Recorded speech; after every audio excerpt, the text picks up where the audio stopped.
Top news stories on Shelby this week, a citation for a Stony Creek crash teen, and Charlie. This land behind me is causing some controversy in Washington Township. Coming up, the latest developments on what is being called a battle between North and South Macomb. All those stories and more, but first, a Shelby teen who survived a tragic car crash was charged with possessing alcohol in an unrelated incident. Police confirm that 17-year-old Greg Bobchick was arrested on the 4th of July at 4 in the morning. Police issued him a minor in possession of alcohol citation. A 911 call was made because of a dispute between Bobchick and his family members. Bobchick was given the ticket and released to the custody of his father. Bobchick's name has been in the news a lot recently after he and 4 of his friends were involved in a high-speed car crash at Stony Creek on May 8th. Only Bobchick and his friend Joe Nara survived, while Jonathan Manolios, Emmanuel Malaj, and Michael Wells were killed.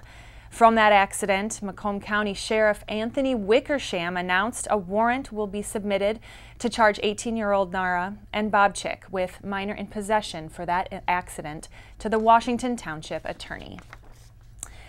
A new Kroger is coming to Shelby, and now that Kroger has a fueling station. The southwest corner of Van Dyke and 26 Mile was approved by the board to develop a Kroger supermarket and gas station.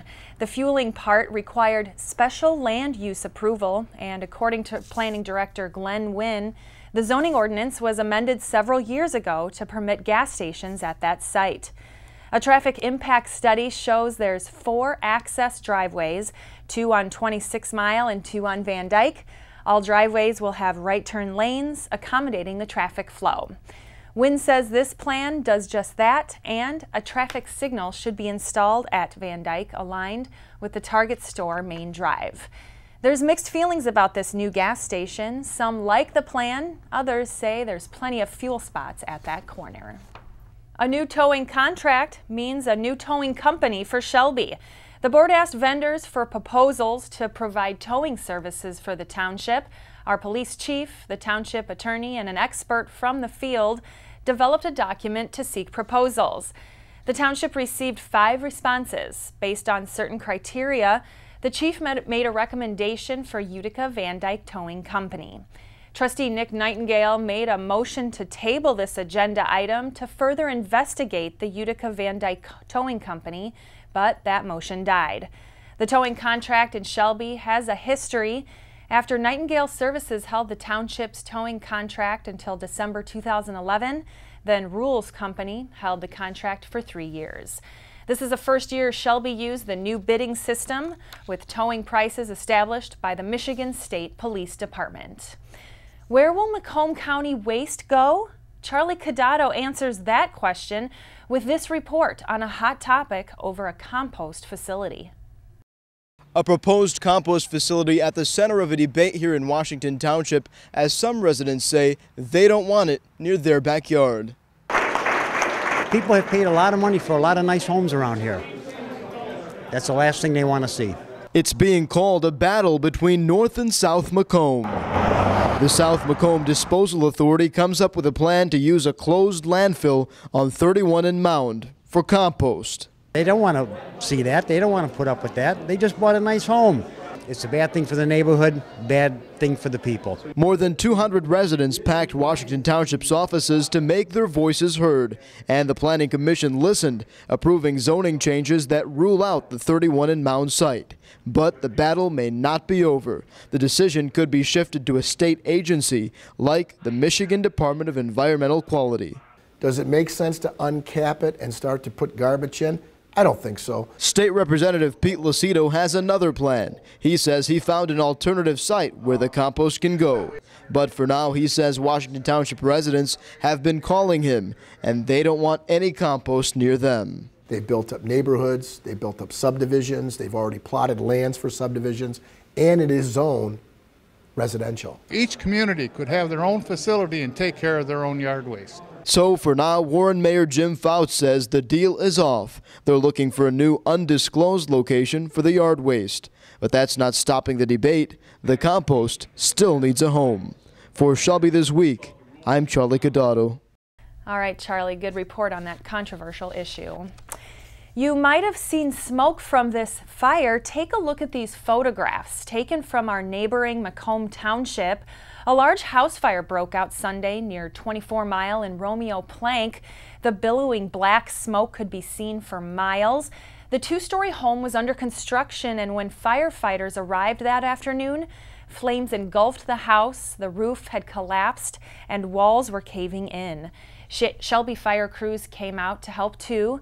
Drifting embers then started a second fire in a field down the road. Firefighters finally contained the flames, but investigators aren't ruling out foul play. There was no electricity in the house, which rules out an electric fire. The incident is suspicious. Officials are on the case to find the cause of the fire. Coming up next, New York Fire Department sends a thank you to Shelby and a pest to look out for. Stay tuned.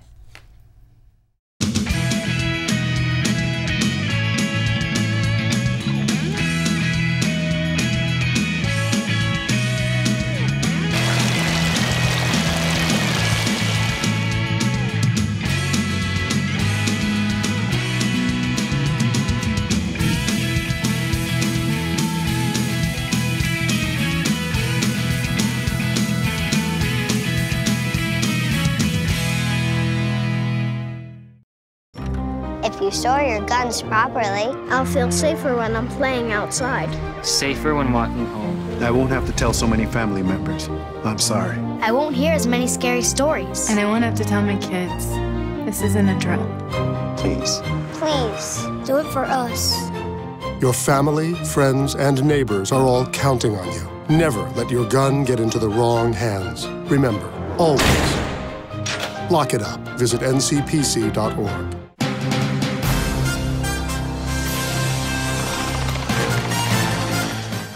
A few amazing guests came by a local store recently. A New York fireman who served during 9/11 came to thank Carpet One Company in Shelby. And this New York fireman gave them a little something. We're a big cooperative, Carpet One, Lighting One, and we donate money and we help build homes for the America's bravest and for the firemen to help whatever we can. So we ask for $10 donations. And the money goes towards building homes for handicapped people that are quadriplegic, no arms, no legs. I mean, it's terrible. And this guy came just to give us a little piece of the World Trade Center, which was nice, and it was an honor for him to come here. It's a piece of the World Trade Center. You know, he gave it here as a shadow. It was called the Shadow Box Tour. So they visited over 300 stores, Carpet One stores across the country. And we're one of the stops, which it was very nice to see somebody that was there, you know, and to talk. He was here with the firemen and the police department. The local people came to see him too, so it was a real honor. It's always good to give back. We work with the community. We're a small store. We're family owned. It's keep donating and do whatever, you know, doing things for the community if we can. Carpet One and Mohawk Flooring build homes for the Stephen Siller Tunnel to Towers Foundation. Stephen was a firefighter whose life was taken from 9/11. Now ourbravest.org is building specially designed homes for injured service members. Carpet One and Lighting One have been donating to the brave for about a year. You can donate to ourbravest.org and proudly support building for America's bravest. As many of you know, Candace Miller, the U.S. Representative for Michigan's 10th Congressional District, will not be running again for her seat that she's had since 2003. So who's in the running so far? Shelby Treasurer Mike Flynn and former State Senator Alan Sanborn. Here's what Congresswoman Candace Miller says about not seeking re-election in 2016. I really don't know what the future holds for me, but I certainly hope that God grants me grace to be able to give back to this beautiful place we call Michigan in some capacity. I've had a wonderful career really as a public servant, but you know, at some time, it's time to move along.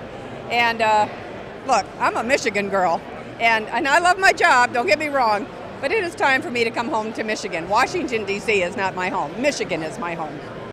Miller's a strong name and common in these parts of Michigan. Other candidates vying her position will likely come out in the next few months. We'll keep you posted on those who run. Shelby residents, we invite you to help out the hungry along with Shelby TV. Bring canned and boxed foods to Shelby TV station to help drive out hunger with Gleaners Food Bank. Stop by our station at 51690 Van Dyke Avenue and drop off any canned goods at our office. Gleaners is a good cause. Don't forget to donate. Shelby Township is hosting their 32nd annual art fair. This fun event is for the whole family. Food, entertainment. 100 artists will have artwork on display, along with 30 Michigan-based businesses. Located at the municipal grounds on Van Dyke, just north of 23 Mile Road, the fair is held on August 8th and 9th. Get your motors running. The Utica Car Show is coming up on Saturday, August 8th. Classic cars will be lined up in downtown Utica starting at 11 a.m. Classic cars, good eats, fun for the whole family. We are in the realm of the Motor City, and cars are what we are about.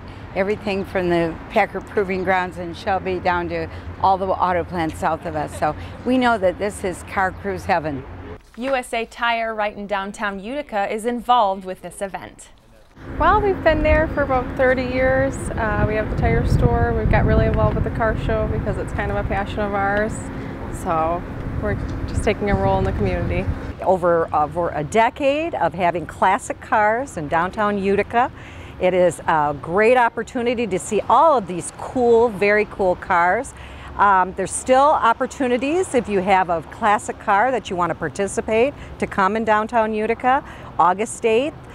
You need to really be in Utica on that day because it's a premier event. It's grown over the years, music playing, a lot of fun sightseeing, and cars. It's beautiful. Everything from Willys to Model Ts will be out for the Utica Car Show. You can be a part of this event and register your classic car for the show. Visit uticacarshow.com or the Utica-events registration information. What's in a name? Some baseball team names need to be thought up, and your creative ideas are needed. The new United Shore Professional Baseball League is giving creative fans the opportunity to name the new teams competing. The league is 3 teams playing out of the new Utica Jimmy John's Field. So think of a good creative name, maybe a mascot or something that rhymes, maybe have special geographic connection to Utica. Check out the contest link at uspbl.com/nametheteams. A flag that has history also brings questions. Nick Buckler gives us the facts about a prevalent topic in our country right now. What is the Confederate flag? What does it stand for? General assumptions are causing tremendous controversy when it comes to the meaning of this flag. But the facts are simple. The Confederate flag was not the official flag of the Confederacy during the Civil War, but was the battle flag that represented General Robert E. Lee's Army of Northern Virginia. History states that the Civil War was fought to keep the South from seceding, not to end slavery. Slavery was just as popular in the North as it was in the South, so why is the Confederate flag the only one in the wrong? I took this topic to Facebook, starting a forum where people could express their feelings on the flag. Paul S. said, "It's only been around for 150 years or so, and now we are getting hypersensitive about it?" Chris C. stated, "Jefferson was a known slave owner. He even had a child with a slave. Why isn't the first flag of our country associated with hate as well?" No matter how much time passes, the Confederate flag will always stir up controversy. For Shelby This Week, I'm Nick Buckler. A devastating forest pest is back in Shelby Township. John Martin tells us about this unwanted outbreak. Mary Gerstenberger of the MSU Extension Office wants the public to keep an eye out for a tree-killing invasive species, the gypsy moth. Are these moths making a comeback? We're not sure. That's why we're asking homeowners to really keep an eye out. They have a tendency to have peak periods and then a decline, especially in urban areas. In the last few years, we really, when we did our inspections, didn't find a lot to deal with other than to suggest the homeowner take care of it. But lately we've been getting reports from several areas in Macomb County, and so we'd like residents to be watching so that we can avoid any major problems. How do people identify a gypsy moth caterpillar? Oh, okay. They're pretty distinctive. They are very hairy caterpillars, very, very noticeably hairy, but on their backs they have pairs of colored dots. Okay, there's a more scientific name, but it looks like little spots on their back. There's a row of 5 pairs of blue, followed by 6 pairs of red. So when you see that, you know it's a gypsy moth, but you're looking for those pairs of colored dots. And when they're older, they're probably about 1.5 inches, 2 inches long, so it would be very noticeable, you know, to see them. And they do tend to want to climb up and down the tree, so there are ways you can, you know, trap them and catch them when they're in that state. But if you miss them, then it's too late. They pupate, they'll be moths, and they'll be laying eggs. The male moth flies, and is a little bit darker brown, kind of a tannish brown, and the female is more white and has distinctive markings on her. And she doesn't move. She just, once she comes out of her pupal stage, she may crawl a little bit on the tree, but she really doesn't move a lot. It's only the male that actually flies. By this point, they should have all pupated, and you're looking for moths and egg masses. And the egg masses are kind of a tan or buff color. Usually they're not huge. They may be 1 inch wide, 1 inch and maybe 2 inches long, kind of teardrop or oval shaped. And they're looking for cracks and crevices, something that's protected. So you would inspect, say, the trunk of the tree and look for where there might be a little crack in the bark, something they could get under and lay their egg mass. Where trees fork, where there's a nice little protective area, you might look in the fork of the branch. Overhead, you could look on the lower portion of the branch where it's protected from, you know, the rain falling and stuff. It's on the bottom. And then they also, because those caterpillars can move off the trees, you actually can inspect any of your outdoor equipment, play areas, even your homes or walls, because they will crawl up, and if they pupate at that point, the odds are the female will stay in that area, and you're going to find it, you know, elsewhere besides trees. Now, what should people do if they find like an egg mass or a moth? Do you guys want them to bring them to you? Actually, if they find the egg mass, I would really like if they would call to the office and let us know and allow us to come in and do an inspection. If there's a large number in an area, then it may qualify to have a spray program and actually take care of a large acreage at one time. And then the community, you know, would pick up the cost on that. If there are not enough egg masses, then the homeowner, we'd inform them how to handle, you know, cleaning up and eliminating the eggs from their area. So it really would be helpful for us to have a good handle on things if people would simply report them and leave them, you know, where they found them, and then we'll come out. And we usually do the inspection late October, early November to the end of November, depending on the weather and mostly on the weather in Michigan. Yeah.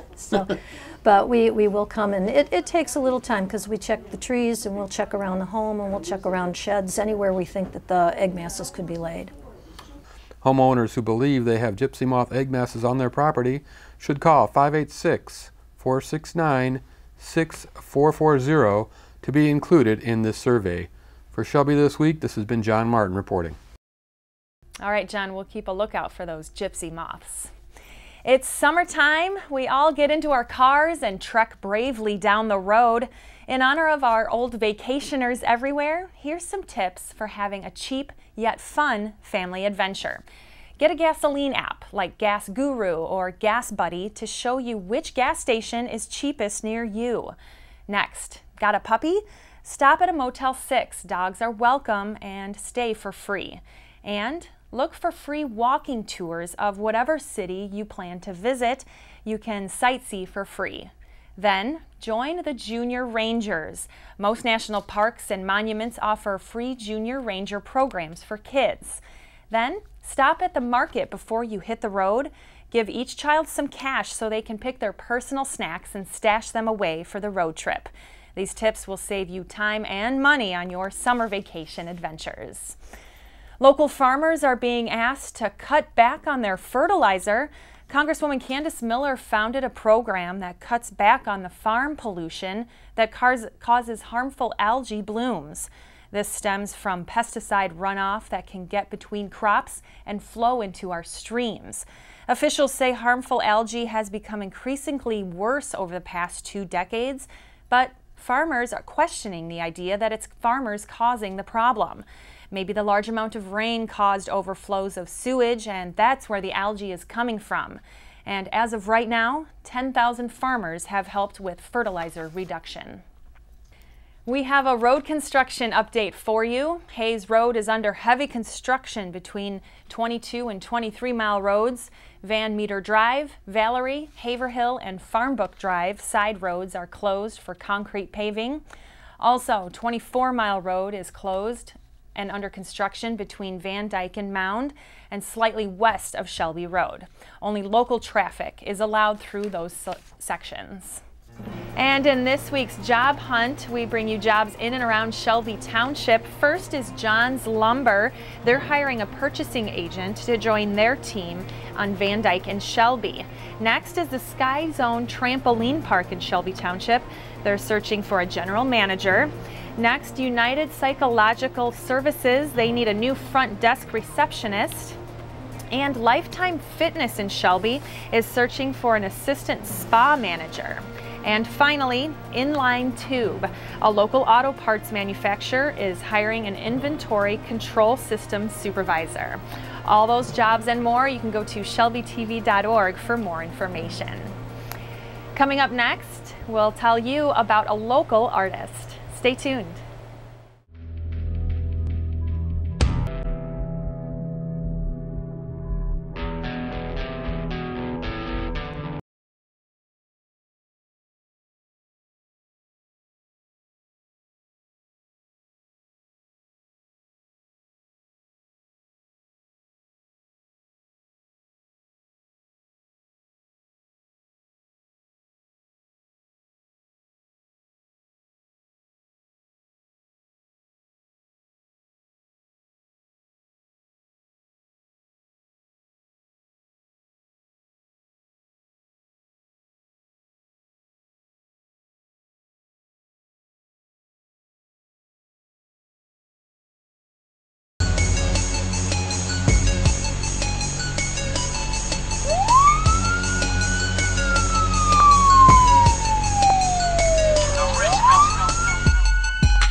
As we recently reported, local artist Margaret Glinke has taken on a huge project, painting Shelby Township's Heritage Gardens. We've been following her progress on this beautiful painting. We spoke with Margaret about how the painting's coming along and some technical painting terms like scumbling. Margaret explains. We're getting there a little bit. Every time I go to the gardens, I see things I should have changed, which is why it'll never be picture perfect as far as a representative of the garden. And what you do when you scumble is you take paint on a brush. It's kind of a dry brush, and you brush it lightly over the thing to kind of soften it, kind of push it. Here's an idea of scumbling. There's a little white over the black, the dark areas, so that we have to push it back because in a distance we have more air against this in front of the subject. So that is a way of getting what we call aerial perspective. Now that's your lesson for the day. So these greens are going to be bright green. They're the same greens back there, but they become more dulled because there's bluish colored air. There's water in air, and it changes it to like a lighter. I don't know how bright this is going to be when I'm done, but you had to make it dark behind the light to emphasize it. And that's an old painting rule. A light in front of dark and dark in front of light. That's another lesson. And we always ask Margaret where she thinks the painting should hang. Her answer is always the same. She paints it and leaves the rest up to the officials. She wants to especially thank the Gardeners Club for maintaining Heritage Gardens. And that's Shelby This Week. You can watch us online all the time at shelbytv.org. And don't forget to like us on Facebook at facebook.com/ShelbyTWPTV. Thanks for watching.